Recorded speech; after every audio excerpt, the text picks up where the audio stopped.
Paz, irmãos, tudo bem? Quero compartilhar com vocês uma palavra breve.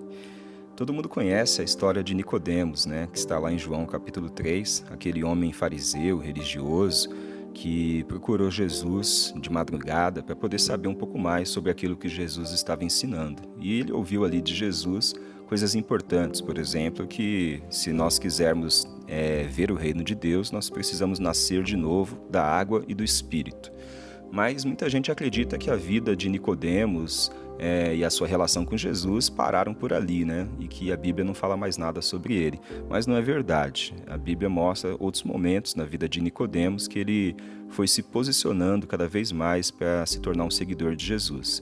Num certo momento, Jesus ele estava pregando na festa dos tabernáculos em Jerusalém e os religiosos da época queriam de todo jeito prender Jesus. E aí Nicodemos ele se levanta para defender Jesus. Lá em João capítulo 7, versículos 50 e 51, a gente lê o seguinte: Nicodemos, um deles que antes tinha procurado Jesus, perguntou-lhes: a nossa lei condena alguém sem primeiro ouvi-lo para saber o que ele está fazendo?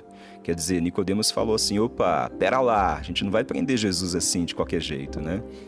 A gente precisa primeiro saber o que ele está fazendo, o que ele está ensinando. E aí as pessoas até chegaram a questionar, será que Nicodemos, né, da terra de Jesus, será que está se tornando um seguidor dele? Tanto que Nicodemos ficou ali favorável a Jesus. Jesus, mais para frente, quando foi preso, já no final da vida dele, foi crucificado e morreu, a gente vê também Nicodemos aparecendo na história novamente. Todo mundo sabe que foi José de Arimateia que sepultou o corpo de Jesus, mas pouca gente sabe que José não estava sozinho, Nicodemos estava do lado dele. João capítulo 19, versículos 38 ao 40, diz o seguinte: depois disso, José de Arimateia pediu a Pilatos o corpo de Jesus. José era discípulo de Jesus, mas o era secretamente, porque tinha medo dos judeus. Com a permissão de Pilatos, veio e levou embora o corpo. Ele estava acompanhado de Nicodemos, aquele que antes tinha visitado Jesus à noite. Nicodemos levou cerca de 34 quilos de uma mistura de mirra e aloés. Tomando o corpo de Jesus, os dois o envolveram em faixas de linho, com as especiarias, de acordo com os costumes judaicos de sepultamento. Então a gente vê que a conversão na vida de Nicodemos foi um processo, ela não aconteceu da noite para o dia.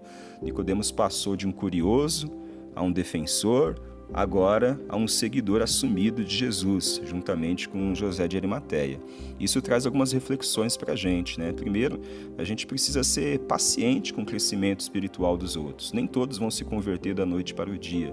Às vezes a gente vai semear na vida de alguém e só vai ver a colheita disso algum tempo depois.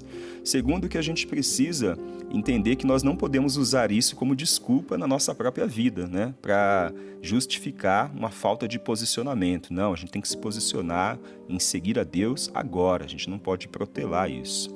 E terceiro, que a gente precisa entender que nós precisamos nos assumir publicamente como discípulos de Jesus. Chega de ser um crente secreto, seja assumido um seguidor de Jesus, tá bom?